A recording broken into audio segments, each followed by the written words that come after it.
saya peluk lebih erat tapi tidak bisa.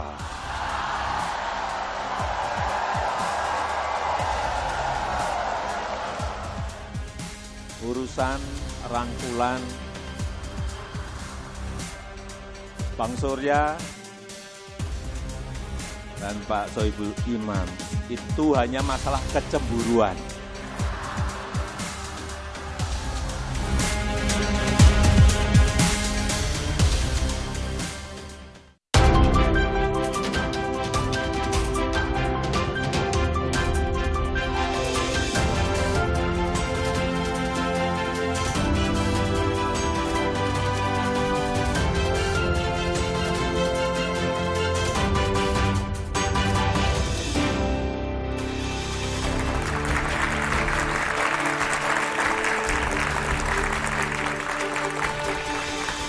Selamat malam saudara, setelah ada saling sindir antara Joko Widodo dan juga Ketua Umum Partai Nasdem Surya Paloh, pasca rangkulan Surya Paloh dengan Presiden PKS Sohibul Iman, malam ini di penutupan atau pasca Kongres Partai Nasdem yang berlangsung selama beberapa hari terakhir, akhirnya Joko Widodo menyatakan bahwa apa yang ia ucapkan terkait dengan rangkulan antara Surya Paloh dan juga Presiden PKS hanyalah candaan semata meskipun diliputi ada rasa kecemburuan dari Joko Widodo. Apakah benar pernyataan ini menyudahi saling sindir kemudian juga manuver-manuver yang dilakukan oleh Partai Nasdem beberapa pekan terakhir, atau ini hanya untuk menurunkan tensi politik dalam koalisi Joko Widodo dan juga Ma'ruf Amin yang diikuti di dalamnya adalah Partai Nasdem?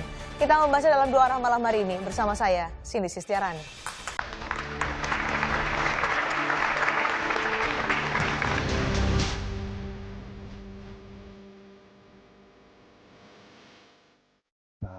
Akan memohon dan meminta kesempatan pada malam hari ini. Presiden Republik Indonesia, Insinyur Joko Widodo, berbicara di depan kita semuanya.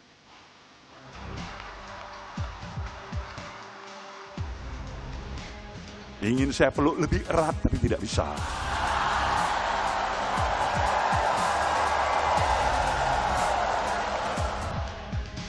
Urusan rangkulan Bang Surya dan Pak Sohibul Imam itu hanya masalah kecemburuan.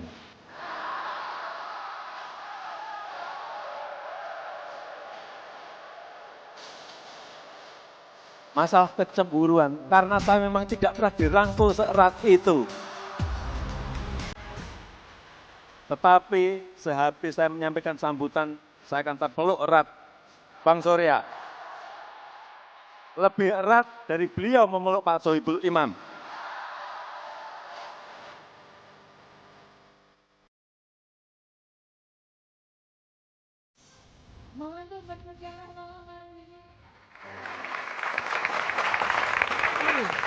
Soal pelukan dan juga manuver dari Partai Nasdem akan kita bahas dalam Dua Arah malam hari ini bersama narasumber saya yang sudah hadir. Ada 4 narasumber. Yang pertama adalah Bang Isyarwi Caniago, Direktur Eksekutif Foxpol Center Research and Consulting. Terima kasih sudah hadir, Mas Isyarwi. Dan juga Pak Zulfan Lindan, Ketua DPP Partai Nasdem. Assalamualaikum. Waalaikumsalam. Kemudian ada Pak Deddy Sitorus, politisi PD Perjuangan. Terima kasih sudah hadir. Dan Pak Emrus Siombing, pengamat komunikasi politik dari UPH. Selamat malam.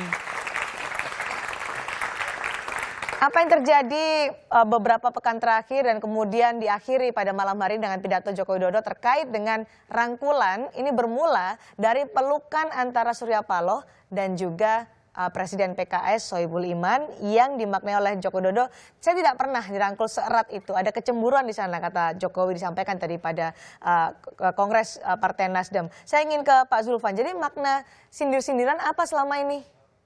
Ya nggak ada, itu sahabat kok. Sahabat itu sindir-sindiran kan biasa. Cuman kan karena orang luar, karena tidak memahami bahasa sindiran ini bercanda, jadi dianggap serius. Kan gitu. Apapun yang dilakukan oleh Pak Surya itu pasti sudah dikomunikasikan dengan Pak Jokowi. Termasuk ketika bertemu dengan Presiden PKS pada saat itu? Gini, tidak perlu mengatakan bahwa saya mau bertemu dengan Presiden PKS. Tapi kan Pak Surya itu ngomong sama Pak Jokowi, kita perlu membangun komunikasi politik demi kepentingan bangsa dan negara ke depan, ya, itu dengan seluruh kekuatan politik. Kalau yang sudah ada dalam koalisi kan nggak bermasalah. Kita ingin bangun juga dengan partai-partai yang ada di luar koalisi. Nah, Pak Jokowi kan tidak pernah menghambat hal seperti itu karena positif. Tadi kan juga dia bilang apa yang dilakukan itu positif untuk membangun. Jadi nggak perlu izin atau nggak perlu komunikasi dengan koalisi kalau mau bertemu dengan yang ada di luar. Ini kan partai politik, masa pakai izin sama siapa? Ketuanya koalisi ini siapa? Ini bukan manuver dari Partai Nasdem. Bukan manuver dong. Ini kan ingin membangun kesamaan, ya kan? Ya kalau kita bicara politik, semua politik itu manuver. Iya kan? Mana politik yang bukan manuver? Pak Sultan bilang sahabat sendiri-sendirian itu biasa, dan ini bukan manuver dari Partai Nasdem. Jadi saya akan berikan pandangan kritis kalau itu dianggap sesuatu yang biasa. Satu hal yang menarik ketika kemarin Pak Joko Widodo menanyakan itu kepada Surya Paloh di suatu ruangan privat, tapi tidak dijawab. Tidak dijawab ya pada saat itu. Berarti ada di situ. Apa itu pertanyaannya? Tentang pertemuan itu. Ya, itu ya dengan Saiful Iman. Bagaimana cara pertanyaan? Ada pertemuan di situ tidak dijawab oleh pidato Pak Joko Widodo, dikatakan demikian. Nggak ada pertanyaan. Nah, ada. Silakan buka.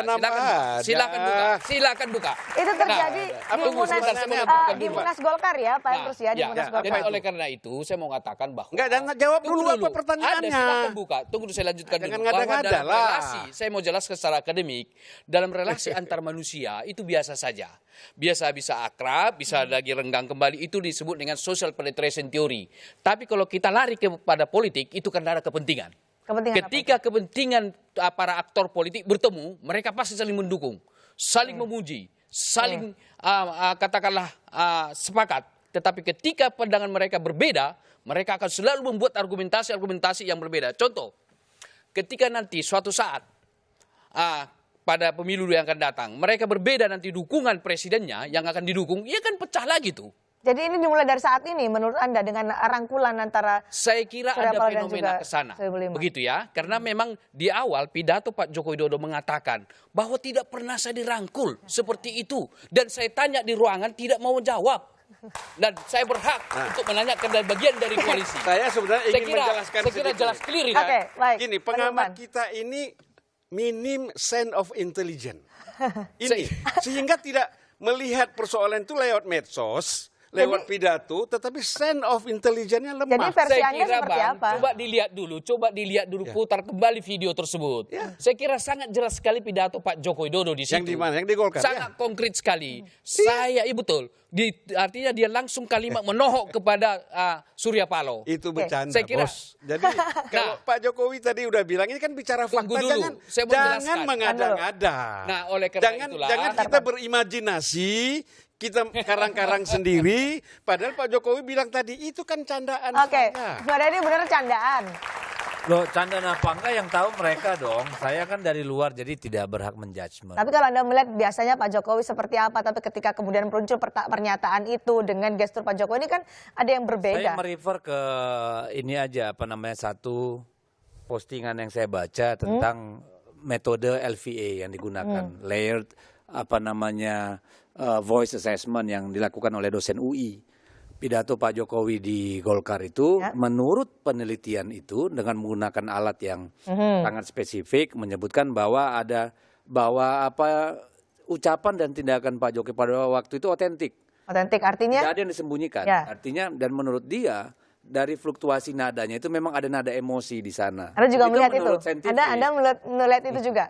Ada emosi? Saya mengatakan apa yang ada aja. Saya tidak mau menilainya, tapi itu yang saya dengar. Tapi Anda setuju dengan pernyataan itu bahwa ada sedikit emosi dari Presiden Joko Widodo ketika menyatakan itu? Itu ditanyakan sama yang bikin. Saya kan hanya mengatakan saya membaca satu artikel yang mengatakan. Anda setuju dengan artikel itu atau tidak?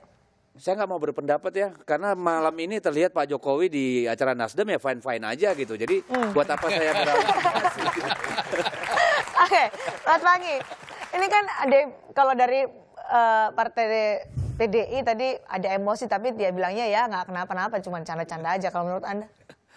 Iya, sebetulnya kalau kita cermati memang ada dua tafsir. Tafsir pertama adalah tafsir elit. Ya. Kalau elit memang, nah ini panjang rangkaiannya. Ya, itu akan bisa ditarik tegak lurusnya zonasinya masuk kepada mulai dari pertemuan tanpa ketua umum waktu itu yang diinisiasi oleh Pak Surya Paloh, kemudian sampai ke mazhab Tengku Umar dengan nasi gorengnya, kemudian ada mazhabnya Gondang Dia, kemudian muncullah istilah kongres yang dapat panggung Pak Anies dengan kongres itu, kemudian rangkaian ini berlanjut kepada pelukan itu ya, pelukan maut. Nah, sebetulnya kalau pelukan mautnya Pak Bu Mega dengan Pak Prabowo itu hasilnya itu jelas. Kalau Dua Surya menteri. Paloh dengan Itu Sohibul pelukan Iman. mautnya, tapi pelukan ini kan sebetulnya hasilnya belum jelas. Apa yang Anda baca? Nah, itu tafsir elit. Nah, saya mencermati ini dianggap itulah kemudian mengapa kemudian ada jawaban ini manuver, dua kaki, ini rangkaian panjang Kalau dalam menurut kampanye politik. Anda. Nah, tafsir rakyat itu bisa dipahami oleh rakyat. Ini adalah silaturahim politik biasa. Ini nggak perlu dirisaukan. Ini bentuk dari apresiasi justru pelukan ini dimaknai oleh masyarakat publik umum bahwa ini sudah membantu Pak Jokowi sendiri. Membantu dalam hal? Karena apa? Ini mencoba mencairkan suasana politik gitu. Yang iklimnya agak selama ini beku, dicairkan oleh Pak Surya. Karena Pak Surya ngerti betul, saya ini di posisi saya di parpol pemerintah. Anda Pak Sohibul di oposisi, mitra kritis. Oke, saya mencoba membangun koalisi. Nah, pertanyaannya salahnya di mana? Perlukah itu tapi? Pertanyaan kemudian perlukah itu? Silaturahim politik itu biasa, tidak boleh kita membatasi silaturahim politik orang. Itu dosa besar. PDI juga membutuhkan itu.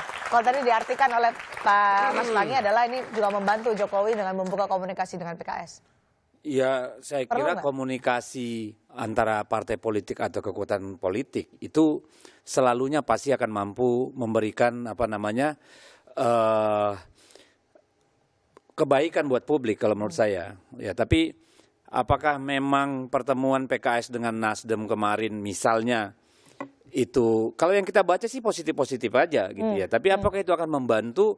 Ya silakan publik membaca. Karena kemudian setelah itu kan Pak Jokowi bertanya, ada apa sih Bang? Kan kira-kira gitu. Statement dari PDI juga keluar loh dari Pak Arief waktu itu. Menyatakan bahwa ini jangan bermain politik dua kaki dong. Oh tidak, dia tidak mengatakan jangan bermain. Akan ditafsir.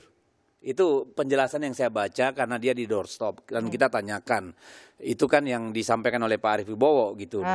Dan saya kira itu bukan sikap yang resmi dari PDI Perjuangan. Kalau dibaca utuh beritanya, beliau hanya menyampaikan begini loh, nanti begini gitu. Jadi bukan itu dua kaki, enggak. Tidak seperti itu kalau dibaca. Oke, itu menurut Anda. Jadi kalau menurut saya mau komunikasi, mau pelukan teletabis, pelukan mesra atau apa, it's not our problem. Meskipun itu oposisi? Ya memang satu yang menjadi mungkin utang kepada publik adalah setelah pertemuan itu, setelah pelukan itu, ada statement bersama dari Nasdem dan PKS untuk bersama-sama meningkatkan pengawasan terhadap pemerintah. Nah ini kan yang bisa dibaca quote and quote. Nah, kita tidak tahu apa maknanya.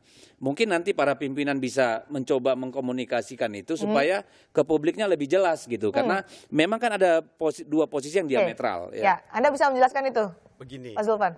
Ini kan saya kasih bicara ide dulu, ya, bahwa bangsa ini perlu direkatkan, ya, jangan sampai ada anak bangsa yang merasa kecewa, kemudian merasa sendiri dan merasa berada di luar. Itu PKS menurut Anda? Ya siapa saja kekuatan politik di luar pemerintah misalnya. Ya. Nah kemudian kita mengambil contoh Bung Karno. Bung Karno bayangkan saja datang ke Aceh menemui Daud Bereh. Ya, supaya jangan sampai dia berontak. Konteksnya pertemuan dengan PKS dan itu sama. Artinya begini kan, ini skala kecil, skala kecilnya ini PKS supaya datang ke Nasdem. Kalau skala besarnya kan itu Bung Karno datang ke Aceh. Ya, jadi, tapi kalau ini konteks politik kan, karena di PKS sudah di luar koalisi, sementara Nasdem sudah di koalisi. Ya, gini ya Pak. Untuk apa? Begini ya. Kita selama ini berpolitik sebatas pagar rumah atau pagar masjid atau pagar gereja. Ketika ada orang lompat pagar, ingin membangun sesuatu di luar pagar, heboh. Inilah kerangka berpikir kita, ya, itu sebatas pagar. Ini jangan. Jadi kita ingin membangun sekarang, kamu keluar pagar. Jadi tujuannya adalah ini misalnya dengan mindset adalah pagar masjid atau pagar rumah. Jadi tujuan Nasdem sebenarnya apa? Membangun komunikasi, silaturahmi. Tujuan besarnya? Lah, begini. Nanti saya mau jelaskan, belum selesai. Jadi begini ya, bahwa ada efek dari membangun komunikasi, membangun silaturahmi, terus jangan kita lihat beku. ada efek begini, efek begitu. Silahkan semua Baik. menafsirkan. Apa sih tujuannya kalau menurut Pak Emrus? Baik, silaturahmi politik itu juga harus dibaca dari kacamata politik juga. Tidak boleh dibaca hanya sekedar silaturahmi. Pertama saya mau katakan pertemuan Surya Paloh dengan Saiful Iman itu kan ada tiga yang mereka kesepakati. Tapi saya mau jelaskan secara akademik bahwa di dalam pembicaraan panggung privat itu biasanya pembicaraan lebih terbuka, transaksional, saling mengingatkan. Tapi ketika di publik akan disaring. Artinya apa? Tidak semua apa yang disampaikan di publik itu begitu realitas yang ada di panggung belakang mereka itu. Oleh karena itu, tidak tertutup kemungkinan yang mereka bicarakan itu adalah dalam rangka 5 tahun ke depan. Bisa saja itu terjadi. 2024? Ya bisa saja. Kenapa? Karena memang kita melihat ada indikasi untuk membawa nama Anies untuk menjadi calon presiden. Sejauh itu menurut Anda ya, sampai 2024? Kita harus lihat. Saya mau tanya. Tunggu. Ya. Kita harus lihat secara holistik. Tidak boleh kita melihat secara parsial. Oke, Gitu. baik. Itu sudah terjawab. Sebentar Pak Zulfan, nanti kita akan bahas lebih dalam selepas jeda. Karena kita juga akan membahas terkait dengan pernyataan Joko Widodo di hari ulang tahun Partai Nasdem malam ini. Apakah benar pernyataan itu menyelesaikan manuver yang dilakukan oleh Partai Nasdem atau hanya menurunkan tensi politik yang mulai menghangat di koalisi ini? Kami akan segera kembali.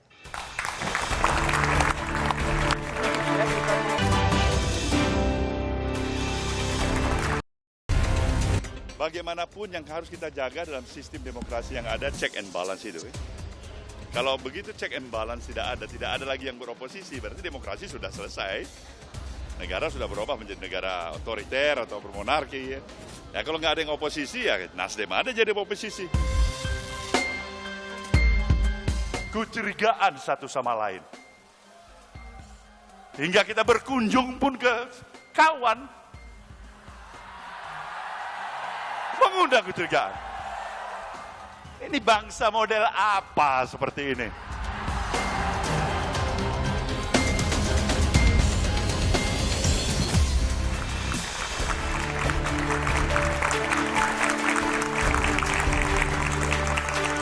Yang Anda saksikan tadi adalah manuver Partai Nasdem meskipun sudah ada dalam koalisi partai politik yang mendukung pemerintahan Joko Widodo dan juga Ma'ruf Amin. Apakah ini artinya sejak awal Nasdem sudah mulai melempar kode ingin menjadi oposisi, Pak Zulfan?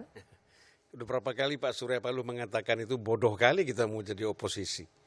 Ada 3 menteri, ya kan?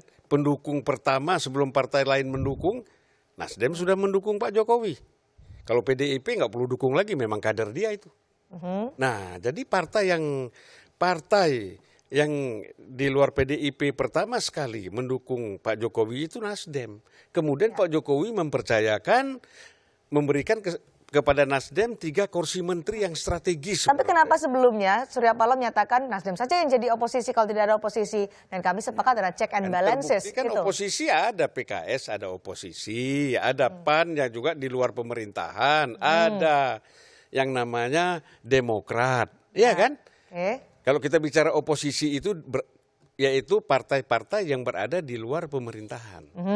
Oke, jadi nggak ada masalah. Nah sekarang yang saya ingin menjelaskan tadi begini, kecurigaan 2004 ada apa-apa. 2024. Ya 2024. Dan kan Nasdem sudah diputuskan dalam Kongres.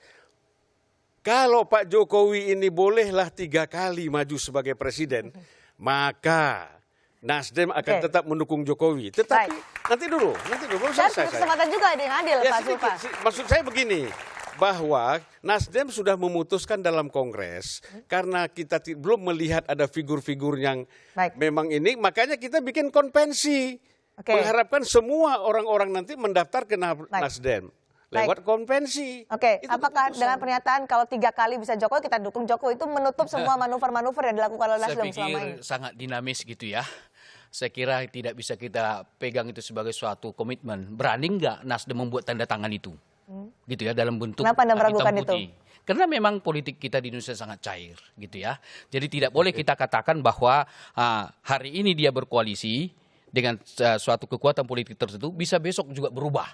Dan itu yang terjadi di Indonesia. Jadi saya terus terang suatu hal yang perlu saya pertanyakan satu. Yang kedua, dia katakan tadi bahwa Nasdem siap beroposisi kalau tidak ada partai oposisi.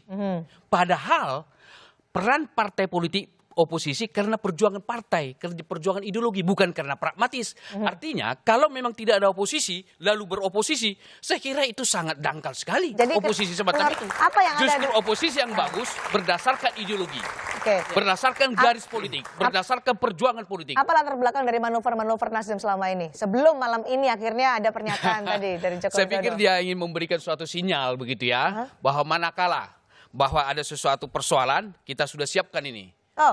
Kegiatan-kegiatan atau Jadi katakanlah begini, Baik, Pak. sebentar, Pak gerakan-gerakan Zulfan. politik. Baik, Bukan, saya ke- ini saya ke- ideologi mesti clear ya. Ya. Bahwa kalau Anda bicara bahwa kita oposisi berdasarkan ideologi, partai mana yang ideologinya berbeda? Kita Baik. semua Pancasila kok. Oke, Mas Zulfan, saya ke Mas Syarwi. Nggak Mas Syarwi, tepat dasar ideologi. ini ada Saya kira, jaga-jaga untuk saya kira saudara 2024. harus belajar tentang teori ideologi. Oke. Ya, gimana, Ya, Mbak? baca buku Mbak tentang Cindy? teori ideologi. Saya ke Mas Syarwi ya. Iya. Tadi ini jangan-jangan ini ada jaga-jaga untuk 2024. Artinya dengan pernyataan Joko Widodo pada malam hari ini tidak berarti itu menutup semua masalah, menyelesaikan masalah. Justru nanti mungkin saja masih ada manuver-manuver dari Saya Partai pikir Nasdem. memang masalah itu akan tetap ada. Karena apa? Karena memang ini periode kedua.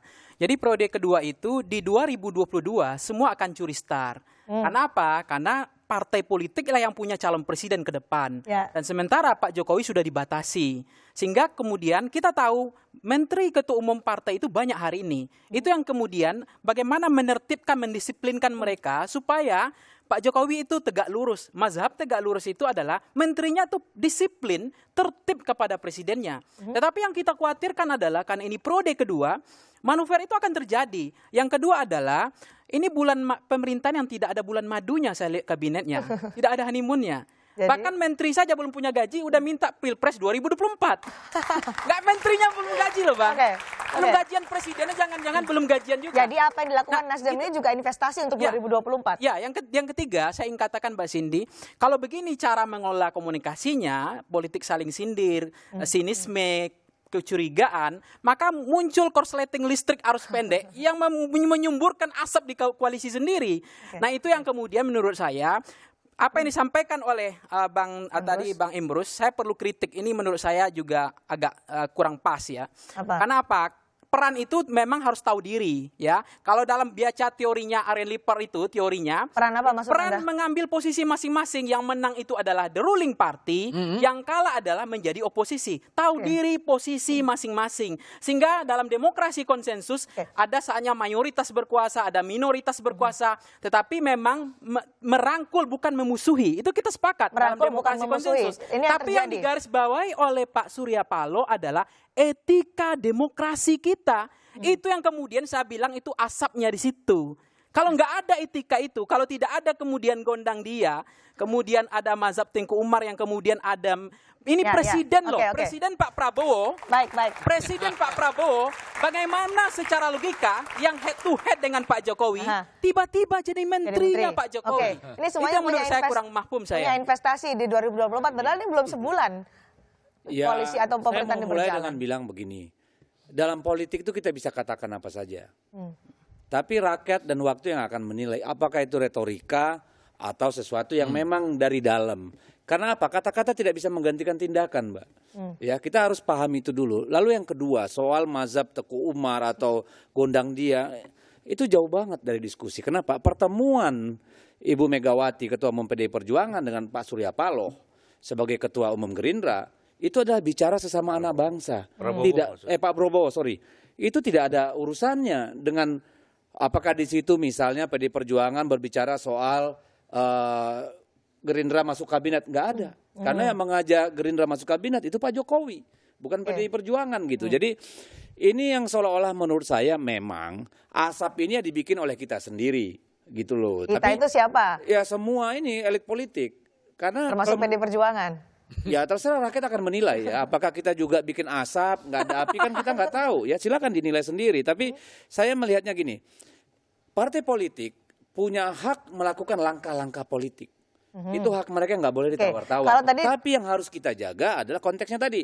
Bahwa ada pemerintahan yang sudah terbentuk, ada mereka yang di luar kabinet. Saya nggak bisa bilang di luar pemerintahan yang di luar kabinet. Kalau tadi diperkirakan Pak Emrus dan juga Mas Nyarwi menyatakan meskipun sudah ada pernyataan Joko Widodo malam hari ini yang sepertinya menenangkan tensi politik dalam koalisi, dimungkinkan ke depannya masih akan ada manuver-manuver sebagai bentuk investasi 2024. PDI menyikapinya seperti apa? Ya nggak perlu disikapi saya kira, karena itu haknya partai politik. Tidak mengganggu bagaimana jalannya pemerintahan nanti? Nah, jalannya pemerintahan nanti biar Pak Jokowi yang menilai. Tapi kalau kita sebagai salah satu anggota koalisi pasti akan berusaha supaya ayem di dalam. Kan kira-kira seperti itu, menjaga soliditas dan komunikasi yang baik.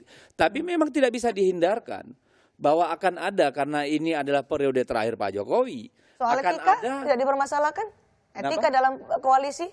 loh itu kan biar Pak Jokowi yang judgement, bukan kita. Ya, soal etika di dalam koalisi itu kan dirumuskan bersama.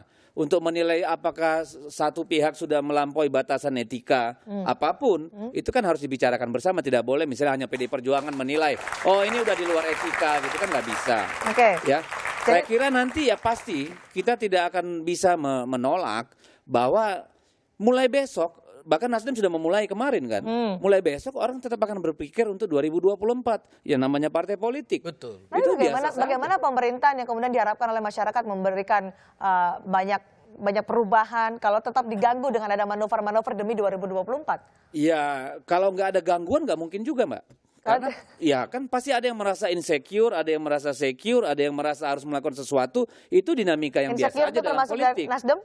Saya tidak mengatakan begitu, itu kesimpulan Anda loh. Tapi saya mau katakan bahwa sah-sah aja kok. Sepanjang ini loh, sepanjang kabinet tetap melakukan kerja-kerjanya untuk negara, untuk bangsa. Apakah sah-sah saja ketika Partai Nasdem menyatakan bahwa tekadnya dalam Kongres ada dua. Pertama, menyukseskan pemerintahan Jokowi Maruf, tapi juga membuka komunikasi dengan oposisi. Sah saja atau politik dua kaki? Kami bahas lepas jeda.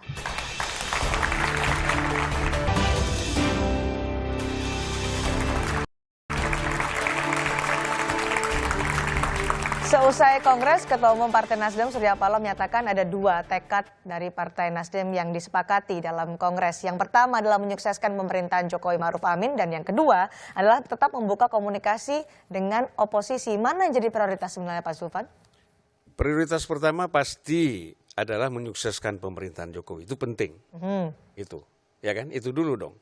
Itu adalah sikap yang saya kira. Apakah akan jalan paralel dengan tekad kedua yang membuka komunikasi dengan komunikasi oposisi? Komunikasi saja. Masa kita nggak boleh komunikasi? Anda tahu ya, saya ini 10 tahun di DPR. Saya sering berbeda dengan PDIP, berbeda dengan Golkar yang waktu kita 2014 dukung Jokowi. Kita kadang-kadang bisa dengan Gerindra bersama-sama. Sebaliknya PDIP juga bisa dengan Gerindra. Jadi kita harus lihat. Koalisi kita di Indonesia ini, koalisi partai politik ini cair dan lentur. Tidak ada yang abadi. Anda lihat misalnya PDIP dengan PKS bisa sama-sama usung bupati di Papua. Ya kan, banyak lagi yang lain-lain. Tidak abadi ini apakah sampai 5 tahun ke depan atau di tengah jalan nanti jangan-jangan? Kalau untuk mendukung Pak Jokowi pasti 5 tahun kita tuntaskan. Anda sepakat Baik. kalau ini bisa jalan Saya paralel? pikir Anda satu percaya? hal yang perlu saya tanggapi, membangun komunikasi dengan koalisi. Kalau mendukung pemerintahan, wah wajar lah karena bagian dari koalisi dan ada kabinetnya di situ. Kalau tidak mendukung ya hati-hati, kabinet bisa digeser itu kan. Nah, cuma saya mengatakan bahwa membangun komunikasi dengan oposisi ini yang perlu kita ketahui. Betul bahwa komunikasi itu diperlukan, tapi subjek yang dibicarakan dalam komunikasi itu menjadi persoalan. Nah, apa yang mereka silaturahmi, apa yang mereka bangun? Gitu ya. Apakah itu Ya, menurut silaturahmi? Anda apa Tunggu kira-kira? sebentar. Menurut Apakah Anda apa? silaturahmi komunikasi untuk kepentingan bangsa dan negara, atau memang mereka juga komunikasi silaturahmi itu dalam rangka 2024? Nah, hanya menurut mereka Anda, yang tahu. saya sepakat Karena Pak Zulfan, menurut menurut saya Anda? itu kan dilakukan komunikasi silaturahmi itu kan di ruang privat. Ya. Hanya yang mereka yang tahu. Sama dengan ketika pertemuan dengan Presiden PKS, apa yang mereka pembicaraan? Hanya mereka berdua yang tahu. Dideklarasikan ke publik hanya 3 persoalan. Karena menurut saya, ketika pembicaraan privat itu akan banyak hal, bisa 1000 atau ini ngarang ini ngarangnya kelihatan. Sebentar. Karena ketika orang berkomunikasi di ruang privat itu lebih terbuka. Oke. Lebih Pengamat transaksional. itu nggak boleh ngarang. Tunggu bukan. Saya akan bicara akademik. Oke. Saya mau katakan Singkat saja, ketika selesai ke Anda Pak Zulfan. berbicara privat dengan seseorang, apa yang Anda sampaikan kepada orang lain pasti berbeda. Dan Tidak Anda akan tahu. yang sama. Benarkah itu berbeda Pak Zulfan? Saya kasih tahu ya, pertemuan antara DPP Nasdem dengan DPP PKS itu kira-kira 50 orang yang hadir. Privat apa? 50 orang. Kita ada 20 orang dari DPP Nasdem, Ibu. ada kira-kira 30 Ibu. orang dari DPP Saya PKS. harus definisikan ini. Saya Kalau harus Anda definisikan. bicara Tunggu, tunggal, saya harus nanti definisikan. saya dulu. jelaskan. Ya, silakan. Saya garanti 1000%. Apa yang disampaikan di luar waktu konferensi pers, itulah yang dibicarakan di dalam, bahwa kita bersama-sama. Kenapa kita bisa jalan? Karena kita adalah ingin membangun, mempertahankan ideologi Pancasila dan NKRI ini. Perlukah itu Sedikit. dilakukan? Perlukah itu dilakukan? Kenapa? Perlukah? Sangat memang perlu. itu? Bu Cindy. Jangan ada kecurigaan, seolah-olah selama ini orang menganggap PKS Partai Islam non NKRI. Bu Tidak, Cindy, itu kita bangun. saya harus bersama-sama. jelaskan Jangan ada dulu kecurigaan katanya. definisi Ayo, Bro. privat sama publik. Saya dengan ketika berbicara dengan wartawan, satu wartawan Ya. itu publik. Oke. Jadi tidak boleh dilihat dari segi jumlah. Bisa itu 100 orang tapi privat semua. Oke, jangan Orang ada internal. kecurigaan Jadi katanya. jangan dilihat karena hadir 50 orang lalu dikatakan itu publik. Tidak. Artinya konteks komunikasinya yang harus dilihat. Begini, Jadi, pertemuan itu, supaya kita bedakan saya ingin yang jelaskan. mana publik yang mana privat. Pertemuan itu tidak tertutup pintu, misalnya rapat-rapat lalu media tidak bisa mendengar. Kita terbuka, cuman media tidak masuk, tapi kan di luar ada. Wartawan itu kan pinter. Oke, Jaga Pak Deddy, karena sudah menjadi Bukan, maksud saya jangan Anda yang mengatakan tadi ada rahasia sesuatu yang gawat Oke. betul, besok udah meletus ini Baik, Pak negara. Julpan. Pak Deddy, Wah. ini karena ada tekad Partai Nasdem membuka komunikasi dengan oposisi ketika berjalan dengan menyukseskan Jokowi Ma'ruf Amin, mengganggu nggak menurut PDI Perjuangan? Ya komunikasi masa mengganggu ya. Tapi kalau Jangan oposisi loh. komunikasinya seperti yang disebutkan, yang bagi kami belum jelas itu soal meningkatkan pengawasan terhadap pemerintah, ya harus ada penjelasan yang lebih dalam soal itu, maksudnya apa gitu ya. Karena itulah yang harus kita lihat. Kalau soal ketemunya pelukannya nggak ada urusan kita, Tapi artinya, itu sah aja. artinya pertemuan seperti Surya Paloh dan juga Sohibul Iman yang kemudian memicu polemik ini mungkin saja terjadi di masa depan. Sangat mungkin terjadi, kenapa tidak? Nggak Kita masalah. harus siap-siap dengan itu. Loh bukan soal masalah, nanti kita lihat dong kasus by kasus. Ini kan jangan jadi ahli nujum juga. Belum terjadi kita harus berspekulasi. Itu yang salah. Dan juga harus dipahami begini, tidak hanya Nasdem yang melakukan komunikasi dengan partai di luar pemerintahan, di luar kabinet. PDI Perjuangan juga melakukannya di fraksi, melalui sekjen-sekjen partai, tapi memang tidak di level ketua umum. Kenapa? Karena memang belum ada agenda yang mendesak dalam pemahaman kita. Jadi gitu. kalau pertemuan dengan PKS dan Nasdem ada yang mendesak menurut Anda? Itu adjustment-nya mereka dong. Kami tidak bisa menghakimi itu. Oke. Gitu. Itu ya silakan haknya mereka. Lagi kedepannya akan seperti letupan-letupan ini akan ada artinya dalam pemerintahan Jokowi Ma'ruf Amin. Ya letupan pasti, tapi saya ingin katakan adalah politik kelas tinggi, pendidikan politik itu harus dibangun oleh elit, role model. Nah itu yang kemudian dipertontonkan di degalan di depan panggung ketika misalnya tidak salaman, itu menjadi asapnya menurut saya. Itulah yang kemudian diikuti elit grassroots arus bawah Entar masyarakat. dulu nggak nyambung banget. Itu yang kemudian Nggak mesti nyambung. kita perbaiki Bukan, sepakat jangan dalam jadi pendidikan ngomporin. politik di Ya, ya. sana. Oke. Nah, yang kedua adalah soal reaksioner. Menjadi pemimpin kita tidak boleh baper. Politik baper nggak pantas. Jadi Yang kedua Jokowi adalah menurut nggak Anda boleh baper? reaksioner. Menanggapi sesuatu itu dengan jernih berpikir supaya kita politik berdewasalah berpolitik, supaya kemudian Oke. tidak atau politik dengan gaya anak TK itu nggak boleh. Artinya menurut Misalnya Anda- begini, saya ingin Sebentar, contohkan sebentar, Pak Anies Mas Arbi. Baswedan. Pak Anies Baswedan ketika dikritik oleh Tempo di covernya Ya. dengan lem keyboardnya, Oke. dia bilang ini dia mengucapkan Bentar. terima Artinya kasih. kalau muncul ada letupan-letupan nanti akan seperti ini lagi reaksi dari Joko Widodo Ya, menurut Anda? reaksioner inilah yang kemudian tidak disikapi oleh Pak Jokowi, misalnya soal beda lagi yang masalah yang penting misalnya BLT, Oke. BPJS, tarif Oke. listrik, tol Ah. dan kenaikan Enggak, saya kira listrik. Itu yang mestinya diluruskan reaksioner. dulu, Ini akan karena tadi praktis sudah lagi dijelaskan seperti ya. ke depannya. Tidak ada yang reaksioner. Yang reaksioner itu kalau katakanlah kita mengadakan statement atau manuver politik. Kalau insiden soal tidak salaman di dalam acara yang di DPR kemarin sudah sangat gamblang dijelaskan apa yang terjadi. Jadi jangan kita memberi tafsir yang lain yang hanya akan membuat kegaduhan. Oke. Ya. Jadi yang Dan digaris sudah bawah dijawab adalah oleh ketika Ibu. nanti ada letupan-letupan seperti Sohibul Iman dan Surya Paloh terjadi, nanti akan reaksioner lagi ke depannya. Yang bilang itu Mengganggu. letupan siapa? Saya tidak melihat itu sebuah letupan. Cuma memang ada yang harus dijelaskan. Ada communication gap di sana. Yang mungkin bagi Pak Jokowi itu something yang dia harus tanyakan dan tidak mendapatkan jawaban yang memuaskan. Itu saja. Terus letupannya di mana? Yang meletup-letup siapa? Kan ini Ada yang kadang-kadang. sindir-sindiran di situ padahal satu koalisi. Iya, kalau cuma sindir menyindir asal jangan timpuk menimpuk nggak apa-apa dong. Masa kita saling nyindir aja nggak boleh gitu ya? Kalau menurut saya gini loh, letakkan semua pada konteksnya. Tidak ada teks tanpa konteks. Jadi memahami apa yang terjadi, misalnya ketika proses salaman di DPR, proses kemarin, itu semua ada konteksnya dong. Dan tidak semua bisa Jadi dibuka kalau kepada nanti ada kayak publik. gitu lagi nggak ada sindir-sindiran lagi atau tetap Gak sindir-sindiran? apa-apa, sindir-sindiran bagian dari memajukan peradaban kok. Jadi ada api dalam sekam dong setelah Presiden Joko Widodo tadi menyatakan di Kongres tidak ada masalah, tapi sebenarnya masih menyimpan bara di situ. Berharap bahwa semuanya fine, 100% tidak ada konflik dan gesekan itu omong kosong. Itu halusinasi. Di dalam politik itu pasti selalu ada gesekan. Dan itulah gunanya politik, memindahkan pertarungan tidak beradab di jalanan menjadi pertarungan di politik yang memang beradab gitu loh. Oke. Ya itu biasa aja. Oke, ini yang saya sampai kapan Nasdem akan loyal pada koalisi ini? Seterusnya dong. Jadi kalau pertanyaan Anda itu gini, kepada koalisi pasti. Bukan hanya kepada koalisi, kepada presiden, kepada pemerintah. Kita kan udah sepakat dari awal sampai akhir. Kita kawal sampai akhir, sampai pemilu yang akan datang. Kita nggak tahu. Ini nanti ada amandemen misalnya, ya kan? GBHN yang diminta oleh Ibu Mega ketika Kongres, mungkin yang lain mintanya lebih luas. Tiba-tiba nanti presiden tidak dibatasi, bisa saja. Banyak hal yang bisa terjadi dalam politik. Jangan kita lihat bahwa kita melihat sekarang ini seperti ini, lalu ke depan tidak ada perubahan. Makanya saya katakan tadi bahwa ini menggiring Anies, tidak ada. Kita mau bikin yang namanya konvensi. Semua terbuka, seluruh Kapan kader. itu akan dilakukan? Karena ini kan masih prioritasnya katanya menyukseskan dulu Jokowi Ya Maruf Amin. pastilah. Kalau konvensi itu kan kira-kira 2,5 tahun atau 2 tahun sebelum pemilu. Itu harus kita lakukan. Kenapa? Kita ingin mencari calon-calon yang memang kredibel, capable, punya integritas. Ya, itu yang akan kita cari elektabilitas. 2,5 tahun lagi Pak Emrus, menurut Anda akan semakin heboh dari apa yang terjadi beberapa pekan terakhir? 2 pekan terakhir ini saya kira semakin heboh ya. Saya kira setelah pidato Pak Joko Widodo, saya terus terang ketika kunjungan Surya Paloh ke Saiful Imam, saya berpikir itu hal-hal biasa saja. Tapi ketika Pak Jokowi berpidato di ulang tahun Golkar, semakin eksplisit dan langsung menunjuk loh Pak Surya Paloh, gitu ya.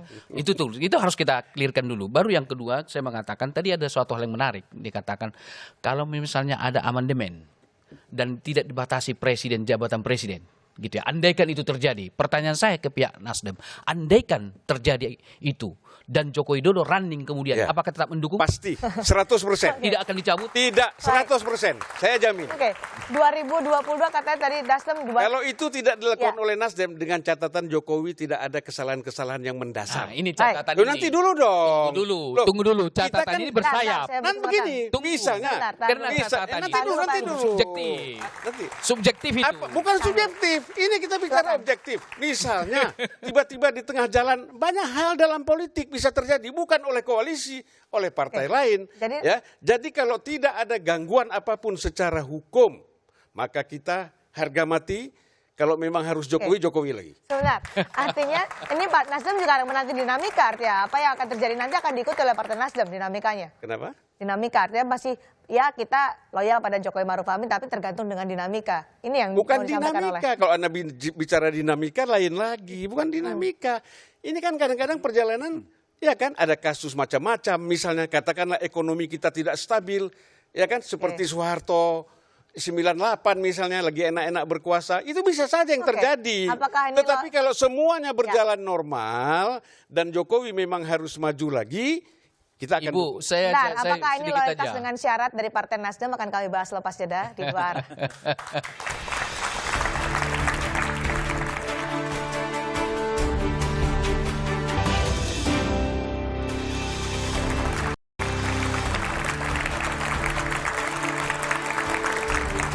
Kembali bersama kami di Dua Arah, saya langsung ke Mas Syaril Tangisyaniago. Kalau disebutkan ada 2 tekad bahwa loyal kepada Jokowi Ma'ruf tapi juga membuka komunikasi. Ini loyal dengan syarat dari Partai Nasdem?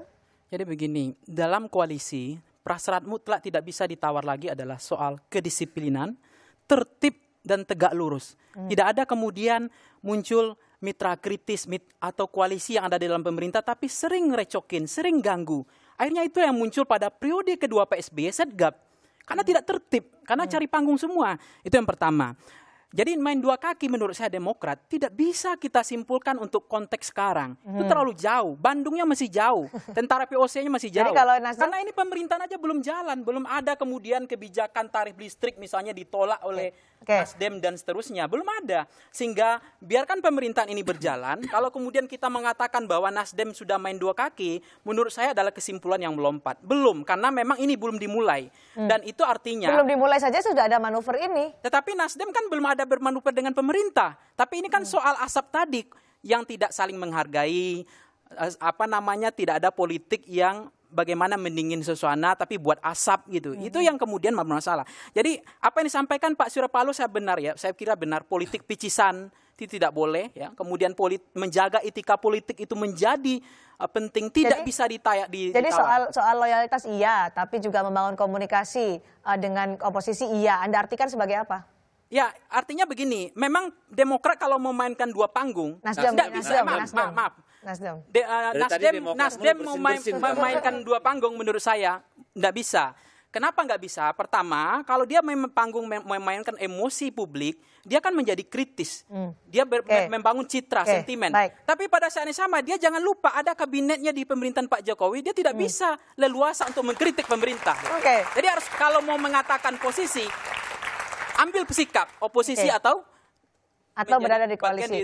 Sikap realistis menurut Anda untuk Partai Nasdem, singkat. Baik, menurut pandangan saya tidak ada perilaku politik atau aktor politik yang tidak bermain di dua kaki. Selalu bermain di dua kaki. Apakah mereka tetap pada garis perjuangan politiknya? Karena kadang-kadang mereka bergeser juga. Tergantung dari dinamika dan situasi politik. Saya kira tidak ada di dunia ini yang tidak sebut aja Demokrat dulu. Ya. Demokrat main dua kaki mungkin. Tunggu dulu. Saya tidak mau sebut. Kayak ini Demokrat biasanya main dua kaki.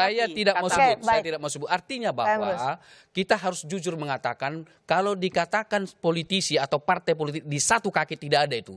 Pasti bermain di dua kaki. Hanya saja konsisten nggak di dalam suatu perjuangan politiknya. Misalnya, kalau dia ada di koalisi pemerintahan, harus di koalisi pemerintahan. Jangan lagi cawe-cawe ke tempat lain lagi. Seperti apa? Gitu, Kedepannya Anda melihat seperti apa nantinya? Saya kira terus terang, sebagai hipotetis gitu ya, saya kira tidak bisa kita jamin. Bahwa orang-orang yang ada di koalisi tersebut akan tetap bertahan di koalisinya dengan berbagai cara, gitu ya, nggak bisa kita jamin. Tidak ada jaminan. Karena menurut saya sangat tergantung dinamika politik nanti pada menjelang 2024. Tidak dijamin kalau kata Pak Emrus bahwa semua nanti dalam koalisi tidak bermain, apalagi 2022 nanti menuju 2024. Ya gimana ya? Ini kayak cerita kodok numpang sama kalajengking nanti. Ya memang sudah sifatnya kalajengking itu nyengat. Jadi sama dengan partai politik, pasti akan seperti itu. Yang saya mau sampaikan begini sebenarnya. Ada kita di satu sisi ada hak privilege partai politik ya untuk melakukan apapun yang dirasakan perlu kepentingan strategiknya. Karena kepentingan strategik itu terkait dengan rakyat yang diwakilinya dan sebagainya. Tapi di sisi lain ada etika koalisi. Kan begitu. Dan kemudian yang ketiga yang paling penting soal bagaimana pemerintah ini perform. Ya, dan jangan lupa ada beda yang sangat mendasar antara oposisi ya dengan sifat kritis. Karena sifat kritis itu tetap harus dimiliki oleh koalisi. Kalau oposisi itu pasti berbeda gagasan dengan yang diharapkan pemerintah. Untuk Partai Nasdem? Ya kita harapkan ke depan ini apapun masalahnya itu ada pada komunikasi. Ya, sebaiknya komunikasi itu jangan berupa orkestrasi sehingga akan menimbulkan multi interpretasi gitu aja. Jangan orkestrasi. Partai Nasdem gimana nih menanggapi? Saya kira komunikasi ini kita selalu mengatakan penting, ya. Dan kita juga bukan hanya dengan PKS, mungkin juga nanti dengan PAN, dengan Partai Demokrat, ya kan, dengan partai apalagi yang kita anggap oposisi. Kalau dengan Gerindra saya kira sudah sering ketemu, ya. Nah jadi tentulah kalau kita bicara mengkritisi jalannya roda pemerintahan, ini kan kita tahu bahwa fungsi DPR ini kan kita sistem presidensial. Ya, ada DPR, ada eksekutif, ada legislatif. Oleh karena itu, pastilah kawan-kawan di legislatif itu melakukan kajian-kajian secara kritis. Saya ambil contoh begini. Kita sempit sekali Pak Zulfan. Komitmen nanti sampai 5 tahun ke depan, paling tidak. Iya pasti. Jadi Misalnya kenapa undang-undang Oke. bisa 3 tahun di Baik. DPR itu? Baik, Mas Zulfan kita tidak ke sana, tapi komitmen dari Partai Nasdem pasti akan mendukung, tidak akan pindah haluan. Pasti tidak akan Oke. berubah selangkah pun. Baik, terima kasih Mas Zulfan, terima kasih Mas Nyarwi Panggicaniago, terima kasih Pak Deddy Sitorus dan juga Pak Makasih, Agus makasih. Yoni. Saya menutup dua arah malam hari ini terkait dengan polemik rame-rame manuver Partai Nasdem. Cindy Sistiarani pamit undur diri, sampai jumpa.